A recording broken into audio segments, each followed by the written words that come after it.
মাত্র ১৬ বছরের এই ছেলেটি একজন খুবই চালাক লেভেলের চোর। সে ব্যাংকের চোখে ধুলো দিয়ে চেক বই জাল করে কোটি কোটি টাকা তুলে নিত, কিন্তু পুলিশ কিংবা অন্য কেউ তাকে খুব সহজে ধরতে পারত না। আর এভাবে অল্প কিছুদিনের মধ্যেই সে শত শত কোটি টাকার মালিক হয়ে যায়। আর এটা শুরু হয়েছিল ফ্র্যাঙ্কের জন্মদিনে, যখন তার বাবা তাকে একটা চেক বই উপহার দিয়েছিল। সে সেই চেকের নাম্বারগুলি ভালো করে ঘষে উঠিয়ে নতুন করে একটা নাম্বার বসিয়ে ব্যাংকে গিয়ে টাকা তুলে নিয়ে আসে। কিন্তু কয়েকদিন পরেই সে ধরা খেয়ে যায়। যেহেতু সে বয়সে ছোট ছিল, তাই তাকে প্রথমবার ওয়ার্নিং দিয়ে ছেড়ে দেয়া হয়। তবে ব্যাংক থেকে বের হওয়ার সময় সে খেয়াল করে যে ওখানে একজন পাইলট এসেছে। সবাই তার কাছ থেকে অটোগ্রাফ নিচ্ছে, এমনকি ওই পাইলট ব্যাংকে গেলে তার চেক বই ভালো করে চেক না করেই সম্মানের সাথে তাকে টাকা দিয়ে দিচ্ছে। এটা দেখেই তখন তার মাথায় একটা বুদ্ধি চলে আসে। সে পরদিন সকালবেলা একটা এয়ারলাইন্স কোম্পানিতে সাংবাদিক পরিচয় দিয়ে একজন পাইলটের কাছ থেকে পাইলটদের জীবন বৃত্তান্ত ভালোভাবে জেনে নেয়। আর এরপর সে একটা পাইলটের ড্রেস কিনে এনে নিজেই পাইলট সেজে ব্যাংকে চলে যায়। তখন ব্যাংক কর্মকর্তারা তাকে কোনো কিছু জিজ্ঞেস না করেই তার চেক বই নিয়েই তাকে টাকা দিতে শুরু করে দেয়।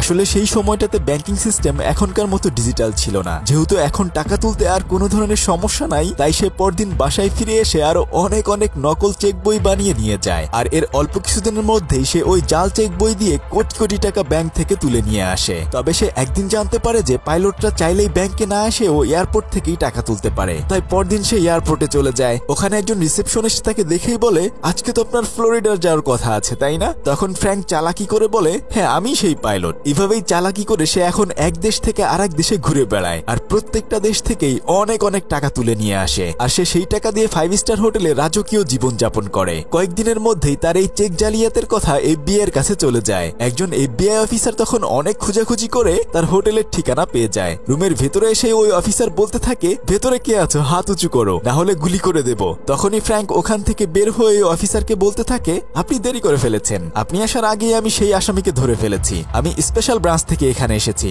আর আপনি কি আসলে FBI এর লোক কিনা? আপনার আইডি কার্ডটা আমাকে একটু দেন তো। ফ্র্যাঙ্কের এমন কনফিডেন্টের সাথে কথা শুনেই ওই অফিসার তার নিজের আইডি কার্ডটি তাকে দেয়। আর সেই সাথে ফ্র্যাঙ্ক তার মানি ব্যাগ ওই অফিসারের কাছে দেয়। এরপর সে তার প্রয়োজনীয় কয়েকটা জিনিস হাতে নিয়ে ওই অফিসারকে বলে, আপনি এখানে কিছুক্ষণ দাঁড়িয়ে থাকুন, যেন হোটেলের কেউ এখানে কোনো কিছুতে হাত না দিতে পারে। আমি এই জিনিসগুলো গাড়িতে রেখেই আবার ফিরে আসব। ফ্র্যাঙ্ক যখন ওখান থেকে চলে যায়, তার কিছুক্ষণ পরেই ওই অফিসার তার মানি ব্যাগ খুলে দেখে যে এখানে আসলে কোনো আইডি কার্ডই নেই, বরং কয়েকটি ভিজিটিং কার্ড রাখা রয়েছে। এটা দেখেই সে বুঝে ফেলে যে এই ছেলেটাই আসলে সেই বাটপার, এমনকি তাকেও বোকা বানিয়ে সে চলে গিয়েছে। তবে FBI এর অফিসার এবার তাকে ধরার জন্য উঠে পড়ে লাগে। অনেক খোঁজাখুঁজি করার পর সে তার আসল বাড়ির ঠিকানা পেয়ে যায়। আর এই প্রথম ওই বাড়িতে গিয়ে তার ছবি দেখে সে শিওর হয়ে যায় যে ওই ছেলেটাই সেই ছেলে যে চেক বই নকল করেছে। অন্যদিকে যেহেতু ফ্র্যাঙ্ক এখন পাইলটের পোশাক পরে গেলেই ধরা খেয়ে যাবে, তাই সে বুদ্ধি করে একটা ডাক্তারের নকল সার্টিফিকেট বানিয়ে ফেলে। এমনকি সে একটা হসপিটালেও চাকরি নেয়। তবে একদিন হঠাৎ করে একটা সিরিয়াস রোগী চলে আসে। তখন বাকি ডাক্তাররা তাকেই অপারেশন করতে বলে।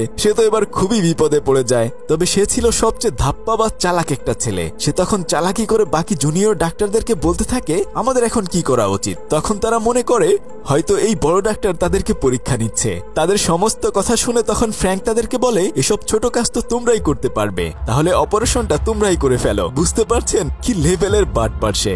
যাই হোক, কয়েকদিন পরে FBI এর এজেন্টরা তাকে খোঁজার জন্য সেই হসপিটালেও চলে আসে। তবে সে ওখান থেকেও পালিয়ে যায়। এখন সে আর আমেরিকাতে থাকতে চাচ্ছিল না। সে চাচ্ছিল ওই দেশ থেকে অন্য একটা দেশে পালিয়ে যাওয়ার জন্য। কিন্তু এয়ারপোর্টে এসে সে দেখে যে এখানেও FBI এর অফিসাররা চারদিকে খুব ভালোভাবেই নজর রেখেছে। তখন সে বুদ্ধি করে একটা গার্লস কলেজে গিয়ে মেয়েদেরকে বলতে থাকে, আমি একটা এয়ারলাইন্স কোম্পানি থেকে এখানে এসেছি, তোমাদের মাঝ থেকে 8 জন মেয়েকে আমি বিমানবালার চাকরি দেব। এরপর সে ওখান থেকে 8 জন মেয়েকে পছন্দ করে এয়ারপোর্টে নিয়ে যায়। সে ওই মেয়েগুলোর মাঝখানে লুকিয়ে লুকিয়ে এয়ারপোর্টের ভেতরে ঢুকে পড়ে। তখন বাকি এজেন্টরা সুন্দরী মেয়েগুলোর দিকে তাকিয়ে থাকে। আর ফ্র্যাঙ্ক এই ফাঁকে সবার চোখে ধুলা দিয়ে ওখান থেকে ফ্রান্সে চলে যায়। ফ্রান্সে গিয়ে সে এখন ডিজিটাল মেশিনের মাধ্যমে চেক নকল করে আরো অনেক টাকা ইনকাম করতে থাকে। তবে FBI এর অফিসার জানতে পারে যে আসলে ফ্র্যাঙ্কের নানা বাড়ি ফ্রান্সে ছিল, তাই সে সমস্ত ফোর্স নিয়ে ফ্রান্সে চলে যায় তাকে ধরে নিয়ে আসার জন্য। আর ওখানে গিয়ে তাকে ধরেও ফেলতে পারে। এরপর তারা তাকে ধরে নিয়ে যখন প্লেনে করে আসছিল, আর তখনই ফ্র্যাঙ্ক জানতে পারে যে তার বাবা কয়েক বছর আগেই মারা গিয়েছে।